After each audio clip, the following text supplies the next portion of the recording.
Olá, boa tarde a todos, a todas, sejam bem-vindos a esta que é a 77ª edição já da Feninger Plus. Então, antes de mais nada, eu quero agradecer pela presença, pela participação de cada um de vocês, estarem prestigiando mais uma edição aqui da feira. E agora, antes de iniciar, então, o conteúdo da nossa programação, eu só vou pedir um momento da atenção de vocês. Nós vamos passar agora um vídeo sobre a campanha Brasil Mais Joia. Então, vou pedir à equipe técnica, por favor. Você já ouviu falar no imposto seletivo? Se você já se informou sobre a reforma tributária, já sabe que o setor joalheiro será impactado de forma negativa. Preste atenção até o final desse vídeo e entenda por que você deve dizer não ao imposto seletivo. O setor joalheiro gera cerca de 270 mil empregos. Atualmente são cerca de 2.000 indústrias. E conta com mais de 28 mil pontos de venda em todo o território nacional. Com a proposta atual da reforma tributária, toda essa cadeia sofrerá negativamente com impostos abusivos e impróprios. Em teoria, o imposto seletivo tem como função coibir o consumo de bens e serviços com consequências negativas à sociedade. O tributo, caso seja aprovado nos moldes propostos atualmente, acarretará danos irreparáveis a toda a cadeia produtiva da indústria de joias, gemas, folheados e bijuterias. Desde o garimpo, ao pequeno ourives, passando pelas grandes indústrias, até o varejo de todos os portes ficarão de mãos atadas. Junte-se à iniciativa Brasil Mais Joia e ao IBGM para lutarmos mais fortes nessa batalha. Durante sua visita à feira, encontre com nosso representante na área de saída da feira e saiba mais sobre como você pode contribuir. Lembre-se, proteger a reputação do mercado joalheiro e lutar contra o imposto seletivo é proteger o seu negócio. Diga não ao imposto seletivo. Para começar a nossa programação, nós temos o seguinte tema: vendas, como potencializar os resultados com ações da nova era da fidelização. E para falar sobre esse assunto, nós estamos com a nossa primeira convidada, que é a consultora Mônica Lerina, e terá também a participação neste talk show dos convidados do varejo que já estão aqui ao meu lado. Primeiro falando sobre a Mônica. Mônica Lerina é proprietária da consultoria homônima e que atende empresas e empresários para a formação de equipes de excelência, capacitação de vendas, fidelização do cliente, gestão da experiência de clientes VIPs e curadoria de estoque. Com mais de 25 anos no mercado de luxo, já estou na rede de joalherias Antônio Bernardo, tendo sido responsável pelo processo de internacionalização da marca, comunicação corporativa e responsabilidade social. Além disso, é autora do e-book Mapa da Mina Venda Mais. Fidelize o seu cliente, surpreenda e encante. Um verdadeiro guia prático de treinamento dedicado a vendedores, também gerentes de joalherias. Então, vou pedir a Mônica, por favor, ocupe um dos lugares aqui, seja bem-vinda. E agora eu vou convidar... Pode se sentar, por favor. E agora eu vou convidar aqui, primeiro o empresário e também as empresárias do varejo. Eu convido o Manuel Bernardes, sócio da rede de joalherias que leva o seu nome, Manuel Bernardes. Bem-vindo, por favor, Manuel. Convido também a Bárbara Herman, diretora da Antônio Bernardo, hoje com 10 lojas espalhadas pelo Brasil. Seja bem-vinda, Bárbara, por favor. E a Patrícia Goodman, que está à frente da joalheria homônima, localizada no coração do Leblon, no Rio de Janeiro. Bem-vinda, Patrícia, por favor. Então, agora sim, vamos ao conteúdo. O Manuel quer iniciar. Bom, depois, agora é um bate-papo entre todos vocês. Fiquem à vontade. Eu quero só dar um pequeno spoiler aqui a respeito da campanha. Porque a campanha de valorização de Tudo é Joia é muito importante. O IBGM iniciou uma discussão mais ampla sobre como regulamentar a cadeia produtiva como um todo, desde a área da mineração até a área do consumidor.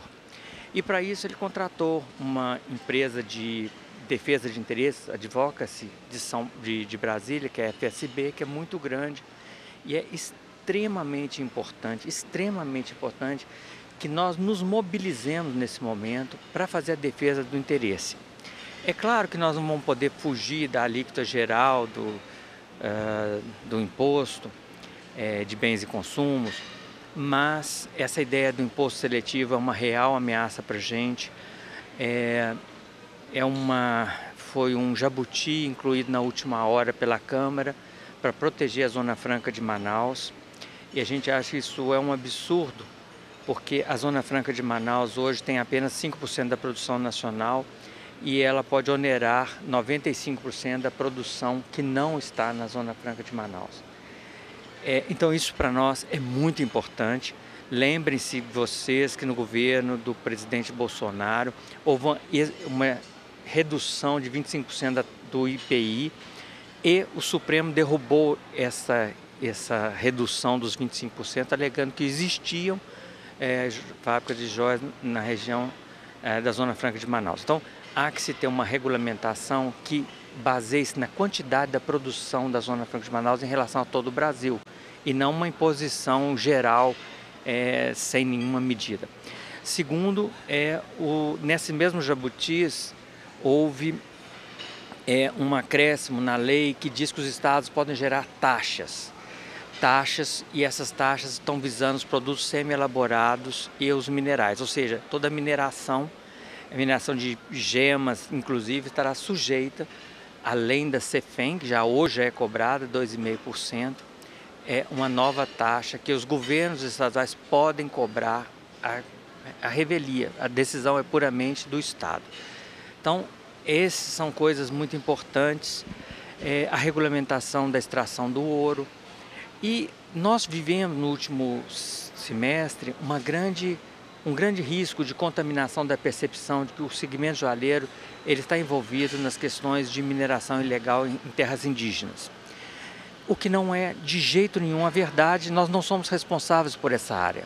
O que acontece é que no governo do Brasil, é incapaz, ineficiente de gerenciar, através do IBAMA, através da Polícia Federal, através da Agência Nacional de Mineração, esses ilícitos. Nós não concordamos com a mineração em áreas indígenas, mas existe um ilícito e é mais fácil mover a opinião pública contra os joalheiros do que dizer eu estou sendo incapaz de gerenciar essa questão. Então, mas se você sabe que não adianta a gente abrir uma guerra pública contra o governo, a gente sempre sai perdendo, então a gente tem que trabalhar nos bastidores, a gente tem que trabalhar na regulamentação, e é isso que nós estamos fazendo. Apareceu a lista aqui, você vê como é difícil mobilizar as pessoas em torno de ideias, porque nós não temos o hábito de pensarmos coletivamente. Apareceu aqui uma lista, apenas 20 empresas das 100 que constituem a FENINJA até hoje contribuíram para essa causa. Mas você pergunta por quê? Por que as pessoas não contribuem? Por que elas não podem participar desse projeto? É porque não existe um pensamento coletivo? É porque simplesmente eu deixo o outro pagar e eu vou beneficiar dessa ação que vai acontecer? E o varejo? Nós estamos falando de 100 expositores aqui, apenas 20 contribuíram. Eles estão aqui, tem os nomes, tem um selinho. Procurem essas empresas que colaboraram, que deram parte dos seus recursos para a defesa do interesse da cadeia produtiva como um todo. E certamente nós vamos entrar em contato com vocês do varejo, que vocês também contribuam na medida da possibilidade do tamanho de cada empresa. É claro, a contribuição é voluntária, não é uma contribuição forçada, como não foi para a indústria.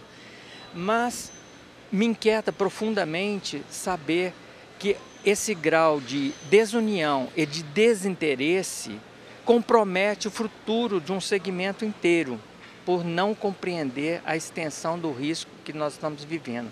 A incapacidade nossa de nos mobilizarmos e de atuarmos coletivamente em prol da defesa dos nossos interesses. Para você ter uma ideia, essa campanha ela é orçada em, 3 milhões de reais. Se fosse falar com o consumidor, nós teríamos 10 milhões, a gente não tem menor condição. O IBGM impôs já 300 mil reais do bolso dele, não tem mais condição de colocar, para poder fazer já 5 meses, nós estamos neutralizando, vocês não estão sentindo, mas a gente está falando com a Folha, a gente fala com o Valor Econômico, a gente fala com a Rede Globo, o tempo todo no sentido de orientar que a verdade dos fatos não é aquela narrativa que está sendo contada, mas é uma outra.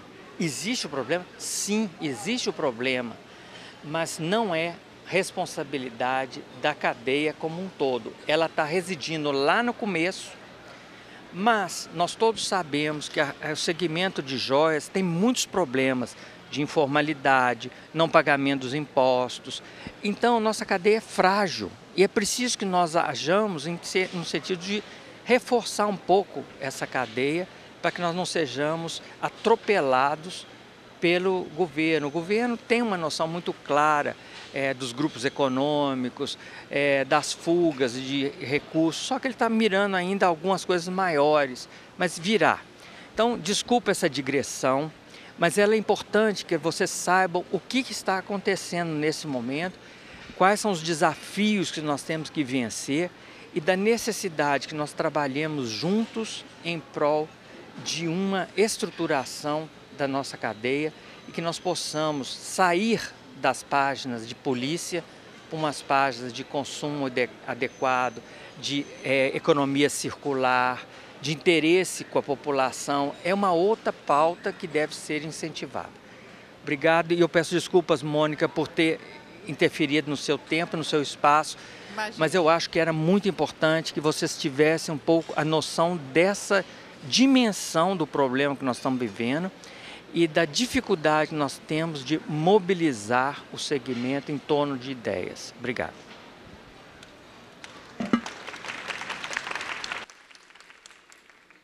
Essa fala do Manuel é muito importante para todos nós. Realmente, como ele falou, para a gente se conscientizar e todo mundo poder colaborar, cada um da sua forma, né? Então, agora a gente vai falar como potencializar a fidelização e manter os clientes sempre bem pertinho da gente. Eu começo com uma frase do Philip Kotler, que é um super professor, escritor de vários livros, um americano. Ele hoje deve estar com uns 90 e poucos anos, assim, super estudioso. E ele fala que a chave para se gerar um grande nível de fidelidade é entregar um alto valor, né? Esse alto valor, na verdade, ele passa por um atendimento de excelência, um produto fantástico, a proximidade com o cliente. Hoje em dia, esse atendimento humanizado, ele é muito importante, o atendimento personalizado. O cliente não quer ser apenas mais um. Ele quer que você saiba o nome dele, o que ele gosta de comprar. E nós vamos passar, então, que é uma parte que eu faço muito na minha consultoria, que é a gestão da carteira de clientes, onde eu falo que para a gente trabalhar bem os clientes, obviamente nós gostaríamos de trabalhar todos os clientes da mesma forma, mas é impossível. Então, eu sempre sugiro a gente segmentar os clientes. A gente pode segmentar por frequência, por ticket médio, pelo que cada um julgar melhor. E, obviamente, a gente vai ter essa pirâmide, onde você vai ter a base, você vai ter um meio e você vai ter o topo da pirâmide, que vão ser os clientes com maior performance, né? E isso vai te permitir trabalhar de forma diferenciada. Por exemplo, eu já vou dizer, eu sou uma pessoa que eu sou, a princípio, contra listas de transmissão, de envios de produto, de catálogos indiscriminados. Eu acho que isso é um tiro que muitas vezes pode sair pela culatra, o cliente te bloqueia ali no WhatsApp porque não aguenta mais ficar recebendo mensagem, mas que talvez para essa base da pirâmide seja justo. Mas quem está no topo da pirâmide não quer isso, quer de fato um atendimento diferenciado, né? Sei lá, a pessoa só gosta de comprar esmeralda com brilhante, você vai mandar uma joia com granada, não tem nada a ver, né? Então, assim, você precisa de fato saber quem é o cliente, né? Para você criar estratégias para entrar em contato com o cliente, falar que você recebeu um produto novo, se antecipar às necessidades do cliente, né? Você com os clientes VIPs, bem cadastrados, sabendo os detalhes de cada um deles, você tem como entrar em contato, fazer approach, sem ser nas datas comerciais, nos Dia das Mães, Natal, porque hoje em dia a gente já sabe que as datas comerciais são sempre uma furada, né? O varejista está sempre esperando, o meu Natal deveria ter sido melhor, quando na verdade ele tem uma gama de possibilidades de fazer um ano muito melhor do que simplesmente um Natal, um Dia das Mães ou um Dia dos Namorados. Você sabendo quem é o seu cliente, você tem como fazer ações diferenciadas de marketing e de vendas para cada cliente. Então, é a seleção de produtos que você vai enviar para clientes diferentes.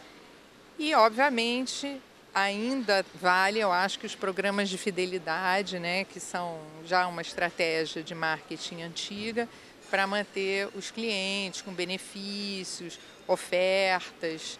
Isso acho que continua valendo essa parte mais antiga, né? Mais que a gente já costuma usar há mais tempo, né?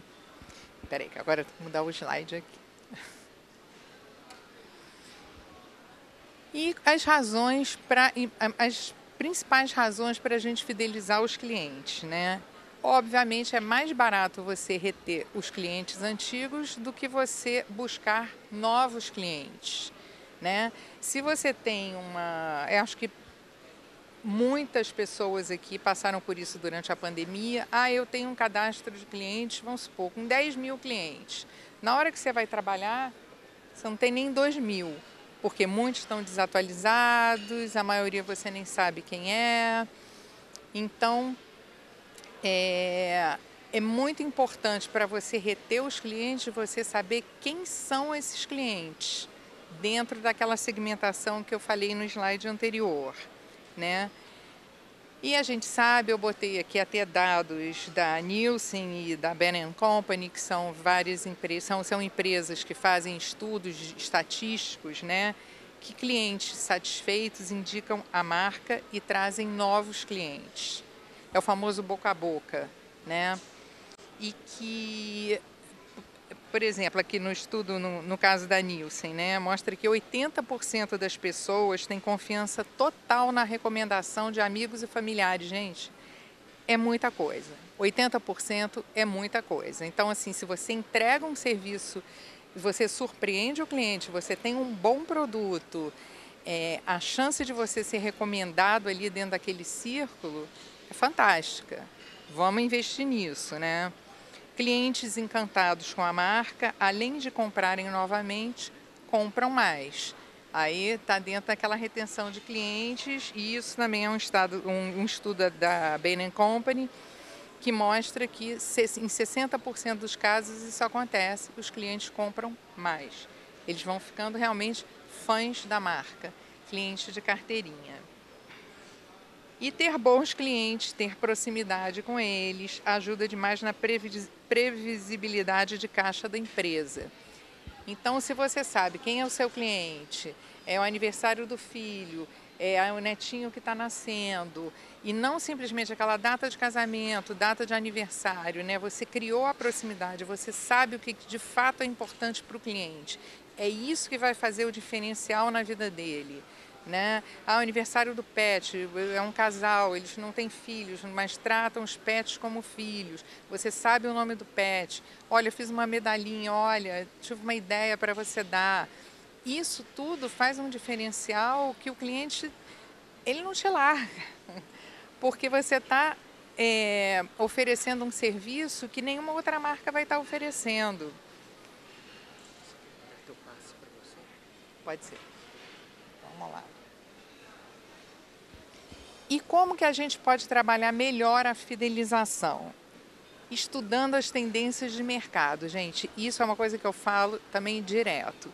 Hoje em dia, quando eu comecei a trabalhar no mercado joalheiro, você estudar a tendência de mercado era você ir nas lojas, às cegas, fazer pesquisa, né? Pedir para ver alianças, ver o que o pessoal estava oferecendo. Hoje em dia você não precisa mais disso, você tem a internet toda ao seu favor. o Instagram, você sabe quem são seus concorrentes, você tem como pesquisar, você pesquisa nas marcas internacionais, os desfiles de alta joalheria, você sabe quais são as tendências. Isso é papo com o cliente gosta de se informar e gosta de saber que quem está atendendo está bem informado com as tendências de mercado. O que está acontecendo, é o filme tal, é o filme da Barbie que entrou, olha, vou aproveitar esse momento para vender um monte de joia com turmalina rosa. Eu não sei, mas dá para você criar histórias que os clientes curtem. E isso é cultura de joalheria. Quem me acompanha aqui no meu Instagram, eu sempre estou postando sobre livros, sobre joias, informativos, conto histórias diversas, de pessoas, de colecionadores de joias, de gemas, de pérolas.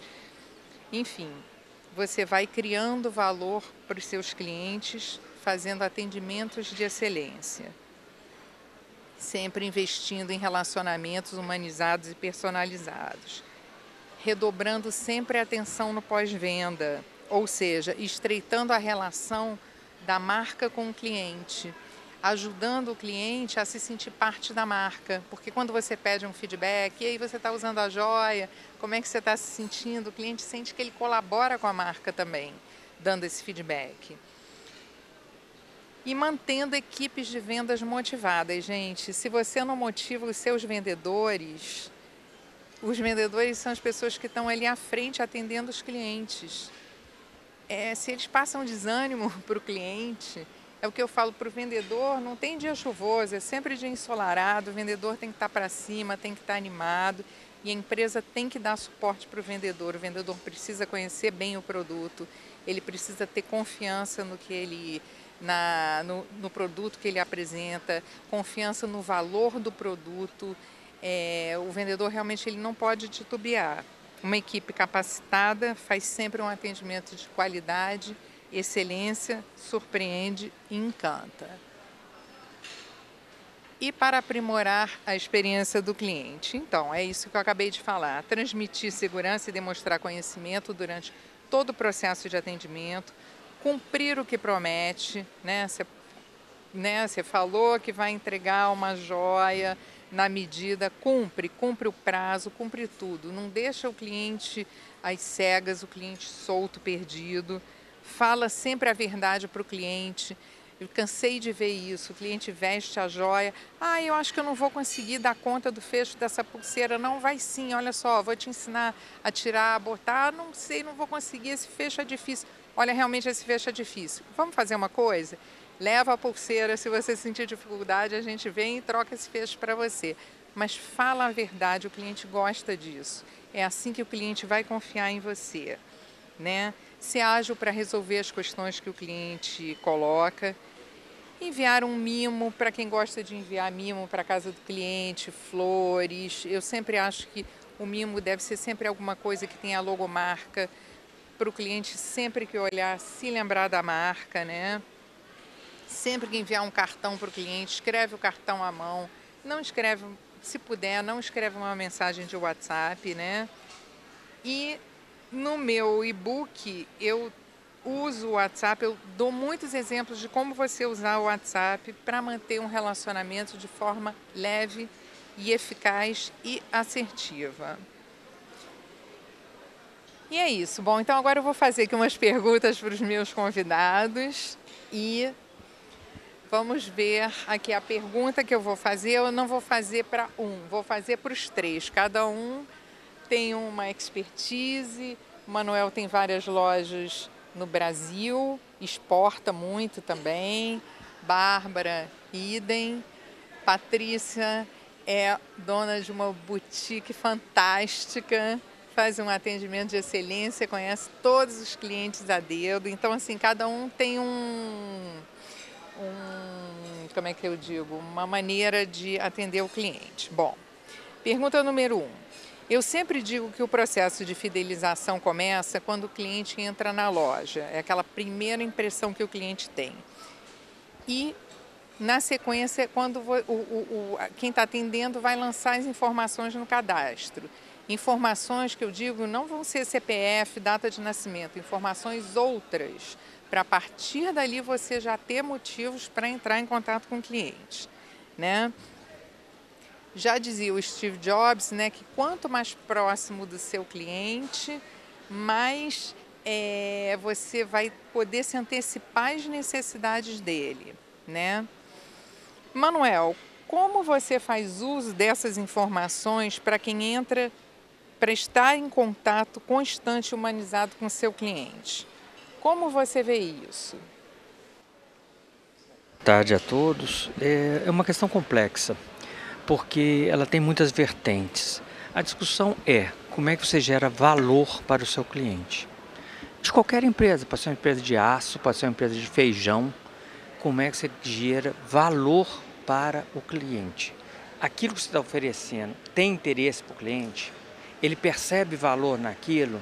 Isso é uma pergunta clássica. Se sim, vai em frente com força. Se não, abandona essa estratégia. É claro que para fazer uma relação duradoura, e os clientes são muito instáveis hoje por causa da internet, por várias razões, ele pesquisa mais, ele tem muito mais ferramentas na mão para comparar. É preciso que, como a Mônica falou, que a relação seja genuína, ou seja, que você tenha um real interesse no cliente, que você entregue produtos de alto valor agregado, que você mantenha uma comunicação sensível. Tem cliente que gosta muito de ouvir falar de você, tem uns que são mais retraídos, então você tem que ter muito cuidado ao mensurar essa comunicação que você faz dele. E o maior problema que nós temos é a intermediação, que são a equipe de vendas. As equipes de vendas, elas muitas vezes não têm a sensibilidade para compreender qual é exatamente o posicionamento estratégico da sua empresa, aonde você quer chegar, e que você tem uma estratégia de longo prazo e não uma estratégia de curtíssimo prazo, de explorar o máximo a venda naquele momento, e você pode comprometer o futuro dessa relação.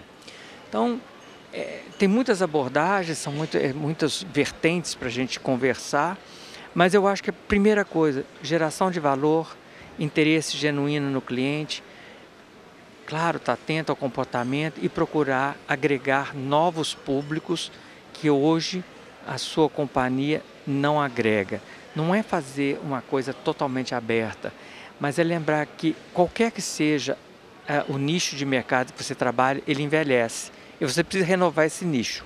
Então, mesmo que você tiver uma estratégia de nicho, é preciso que você esteja pensando na renovação permanente dos clientes. Obrigada, Manuel. Patrícia, qual a sua opinião a esse respeito? A esse tratamento? Eu vou aqui para a parte prática, quando o cliente entra na loja, a gente tenta pegar várias informações, até pela maneira que ele está se vestindo, né? Eu sou muito ligada à moda, você já tem mais ou menos um raio-x ali. E nas informações eu tento muito colocar o que ele gostou.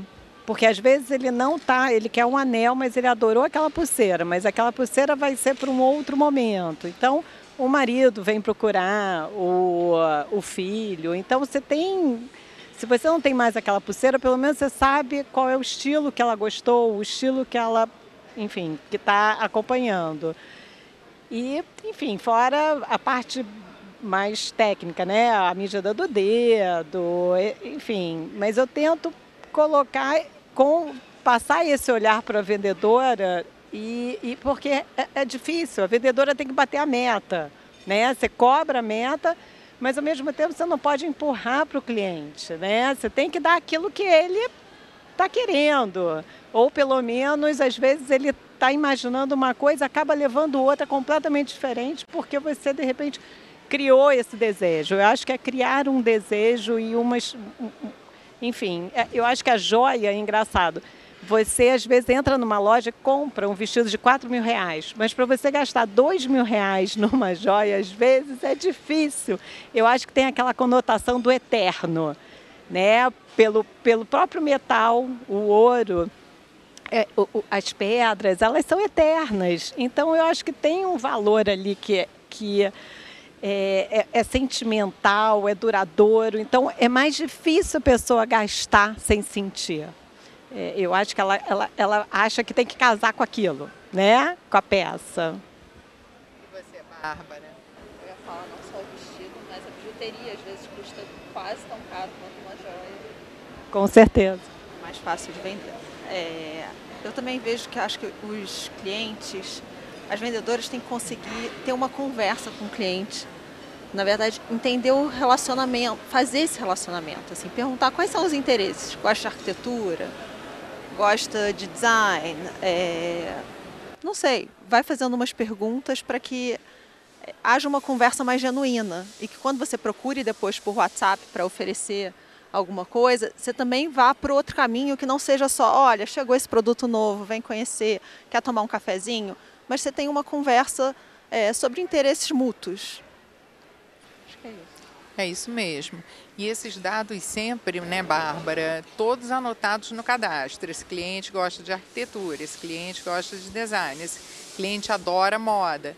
Para quando ela voltar, porque às vezes o vendedor acha que eu vou lembrar de todo mundo. Não, ninguém lembra de ninguém. E às vezes o vendedor, a gente também sabe que é uma profissão, eles têm uma certa rotatividade.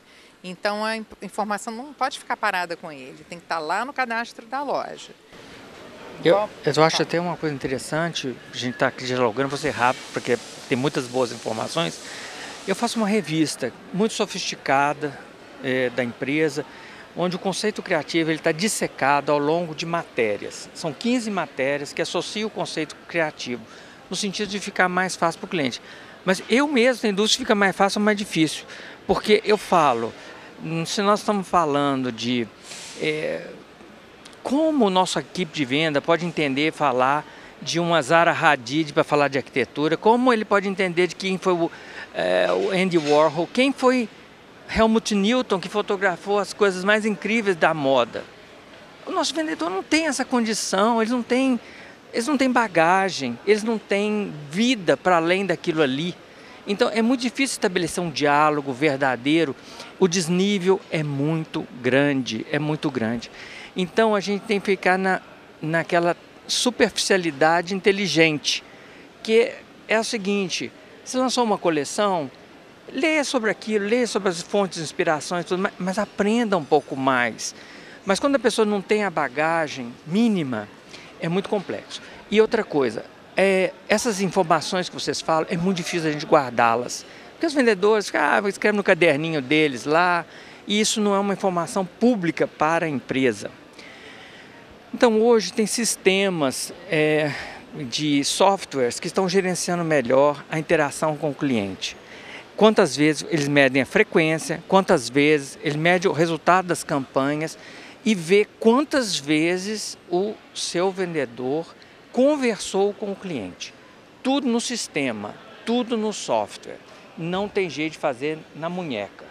Então avaliar se você tem várias lojas, que aí você precisa de um sistema mais independente. Os softwares hoje estão gerenciando qual é a interação que está tendo, quais as campanhas que trazem resultados e de que forma o cliente está reagindo àquela informação. Ou por outro lado, os vendedores também, mesmo fazendo essa anamnese inicial importante, eles não têm conhecimento claro do que é o cliente, porque existe muita informação subjetiva e existe muita informação não verbalizada que eles precisam compreender. E é difícil registrar isso, né? É difícil a data é muito fácil, você marca lá a data no dia e tal, mas a roupa que ele estava usando é uma roupa de grife, não é? Ela tem um estilo mais minimalista, mais over. É complicado isso, porque passa por um julgamento. Então, hoje, eu tenho muitas dificuldades, eu tenho mais dúvidas do que certezas. Eu estou falando que eu estou solidário com vocês, eu tenho mais dúvidas do que certezas de como a gente pode treinar uma equipe de forma que ela responda de uma maneira minimamente adequada na interação com os clientes. Até porque, né, cada cliente, uns gostam de ter muita proximidade, outros são mais reservados. Então, como você reage a cada um deles? É um enigma que você tem que decifrar em 10 segundos. Então, não é fácil. Você olhou para o cliente, você já tem que saber se ele é reservado ou não é, se ele é espetaculoso ou não é. E nas primeiras perguntas você já vai ter que ser uma pergunta aberta, para que essas perguntas abertas ajudem a traçar um perfil mais claro da identidade do cliente. E como você falou, muito importante, só deve vender para o cliente coisas identitárias, com as quais ele se identifique e, portanto, nunca sairão de moda para ele nunca se arrependerá daquela compra. E isso é uma tentação do vendedor de vender aquilo que é mais caro, vender o que é novo, e não é nada disso que é importante. O cliente não sabe o que é novo, o que não é novo. O que ele precisa saber é encontrar alguma coisa que corresponda ao desejo dele. Desculpa, fui longe. Não, tudo bem, não tem problema. Mas eu acho que é isso. Eu acho que realmente os vendedores, é impossível saber um monte de informações culturais, mas eu acho que também as marcas, quando lançam coleções, elas podem passar um storytelling. O que é um storytelling, afinal? Uma narrativa de cada produto, e se for o caso, foi inspirado no Andy Warhol, sei lá, dando um exemplo aqui que você falou, escrever ali, Andy Warhol foi um designer e um fotógrafo, fez filme, e dizer quem foi. Eu acho que não custa, e é, claro, uma coisa também muito pessoal, vai de cada vendedor, querer saber mais, querer se informar mais, outros menos. Enfim, vou passar aqui para a segunda pergunta, senão a gente não sai, porque essa pergunta aqui não é um monte de respostas sem fim. Eu não sei quantos de vocês aqui trabalham com mimos, dando uma lembrancinha para o cliente, para ajudar a fidelizar, né? Eu vou fazer essa pergunta para Bárbara. Vamos lá. Você acha que os mimos precisam ser presentes físicos, oferecidos em datas específicas, tipo, logo após a compra, o cliente já recebe um mimo, ou no dia do aniversário dele, o cliente recebe um mimo? Ou você acha que um convite para almoçar nas proximidades da loja também vale como um mimo? Eu queria ouvir de você o que você pensa, porque eu já vou aqui antecipar a minha opinião. Um almoço é um investimento. Obviamente, você pode levar o cliente no almoço executivo de um restaurante legal. Vai sair praticamente o valor de um mimo. Nesse almoço, você vai estar tendo um tete-a-tete com o cliente. Óbvio, gente, que eu estou falando dos clientes lá do topo da pirâmide, porque não dá para a gente ter esse relacionamento com todos os clientes, infelizmente, né? E nesse almoço você consegue obter certa proximidade, obviamente sempre dentro de um padrão profissional, né? Vamos lá, Bárbara. Então, Antônio Bernardo tem vários tipos de comunicação com o cliente, né? Nem sempre é o mimo.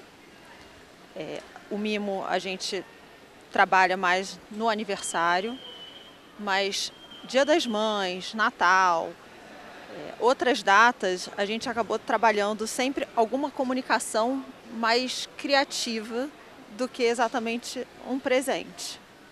É um presente, no sentido, pode ser um cartão, pode ser uma comunicação via e-mail, mas que toque o cliente sem mostrar a joia. É sempre alguma coisa que não tem relação com a joia física.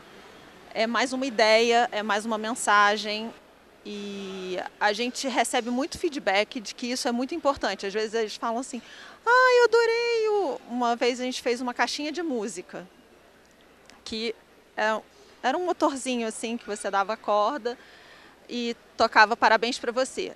E a gente recebe muita mensagem até hoje, tipo, amei, quando é que vocês vão fazer de novo? A gente, não, tipo assim, vamos evoluir, vão ser outros presentes. Então os nossos presentes normalmente são fora desse lugar da joia, para mexer com o emocional em outro lugar. O almoço, eu acho que é muito legal, mas é com um cliente que você tem uma afinidade, que você consiga levar para o almoço. Acho menos geral, né? É uma coisa um pouco mais... É uma coisa bem pessoal, para trabalhar realmente o topo. E a gente também, às vezes, dá uns presentes que são Antônio Bernardo, mas não são joias, né? São objetos que a gente faz, São coisas personalizadas para aquele cliente, que a gente sabe do interesse dele, a gente sabe que ele tende a gostar de umas joias mais específicas, aí a gente faz um objeto para casa, para ele. Então, a gente trabalha, diria que de 3 maneiras diferentes. Vocês trabalham muito com o emocional, né? Isso é uma coisa muito legal. Não necessariamente os cartões, quem recebe aqui, não sei, é um trabalho muito bacana. E você, Patrícia, fala um pouquinho sobre isso. Você está falando de coisa para casa. No Natal eu também escolhi 50 clientes e fiz um desenho que lá atrás, no meu início, eu fiz uma louça. Eram xícaras e que tinham como se fossem joias pintadas, né? Mas assim, muito sutilmente, era mais uma pintura. Isso eu trouxe, era a minha parede da joalheria, que era deste tamaninho, era micra, e eu fui levando. Então, toda hora eu volto com essa informação. Eu já fiz na vitrine luminárias com essa pintura. Então, assim, às vezes eu fiz um quadrinho de acrílico. No aniversário, eu dou um bolo. Então, é um bolinho, as pessoas amam o bolo, né? Não consigo dar para o Rio de Janeiro inteiro, mas assim, e elas ligam, nossa, eu rezo todo ano para chegar esse bolo, que é o bolo mais gostoso. Então, assim, e fora o desconto, eu acho que ninguém falou em desconto, mas o desconto sempre é o melhor presente para o cliente, né? Acho que o desconto, enfim, não dá para competir com ele. Infelizmente ou felizmente, mas ele é o presente, assim, o cliente vem por causa do desconto. Às vezes espera um mês chegar para ir para ganhar. É um grande atrativo, né?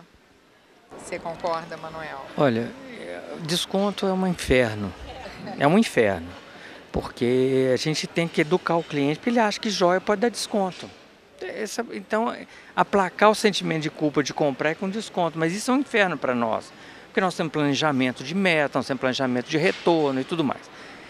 Nós temos descontos para clientes naquela topo da pirâmide, nas suas datas, nas suas compras, tem desconto. Quanto aos mimos, é difícil a gente saber. Tem gente que gosta de ganhar brinde, tem uma obsessão de ganhar presentinhos. É uma obsessão, acho que não precisa daquilo, mas ela se sente valorizada em ganhar aquilo ali como se fosse uma distinção. Então, a gente tem um pouco a ver com a personalidade da empresa. Eu tenho visto hoje muitos escritórios e coisas que criam uma ideia de fraternidade de mulheres. Então, as mulheres se sentem privilegiadas de fazer parte dessa fraternidade. Eu vou convidar elas para um chá, eu vou convidar elas para a festa do final do ano. Vale mais do que o brindezinho, porque ela está distinguida no contexto das suas relações pessoais. Então tem gente que a solução é criar relacionamentos que valorizem essa presença. O que você colocou, Bárbara, assim, é muito complexo, depende, porque o seu pai é um artista, então ele cria obras de arte. E eu acho que a arte é uma grande coisa, é uma grande narrativa para a gente melhorar o posicionamento da gente. Mas quantos clientes realmente compreendem a arte, valorizam essa questão da arte? É difícil. Então, hoje eu estou em dúvida se a gente ganha brinde para aqueles clientes comuns que gostam de achar que, ao ganhar um presentinho, foram distinguidos como pessoas especiais, ou aqueles que escolhem eventos ou participações específicas. Se nós tivéssemos um cadastro fenomenal, eu gosto de música clássica, então tá, no dia da Filarmônica, da apresentação, eu vou mandar um convite para a Filarmônica, eu vou mandar... Seria maravilhoso. Eu vou mandar para o Rio Open, se ele gosta de tênis, mas é complicado isso, agenda, o cliente nunca pode, mas essa ideia de fazer pequenos grupos de clientes, sobretudo mulheres, eu acho que é uma estratégia que tem dado muito certo, porque elas se sentem à vontade e eleitas num grupo. Eu acho que isso resolve muitos problemas de você gastar muito e elas podem comentar aquilo, postar na rede social, e eu acho que isso aí está trazendo mais vantagens hoje do que o pequeno mimo que você vai dar, que custa 200, 300 reais. Eu acho que essa questão do incomprável, do intangível, torna-se cada dia mais relevante. Bom, deixa eu ver se tem mais tempo para uma pergunta. Não, tá bom. Ai, gente, que pena. É tanta Mas coisa, fica para né? uma próxima, é muita coisa. É tanta coisa, realmente. Olha, eu queria agradecer a presença de todos aqui, dos meus convidados muito especiais, Patrícia, Bárbara, obrigada por terem aceitado o convite, Manuel, pelo apoio, pessoal do BGM, Karen, Feninger, muito obrigada. A estratégia de fidelização é uma estratégia de longo prazo, uma incansável, é igual Sísifo, você leva a pedra pro alto da montanha, ela cai, você tem que levar a pedra de novo. Não desistam, estratégias de longo prazo, pensem na geração de valor, o que é que gera valor real para o cliente. Nisso você vai estar dando mais certo, para não ter que levar a pedra todo dia para o alto da montanha para ela rolar montanha abaixo. Isso mesmo, e o melhor cliente é o que você tem na sua carteira. É isso aí. Obrigado, gente.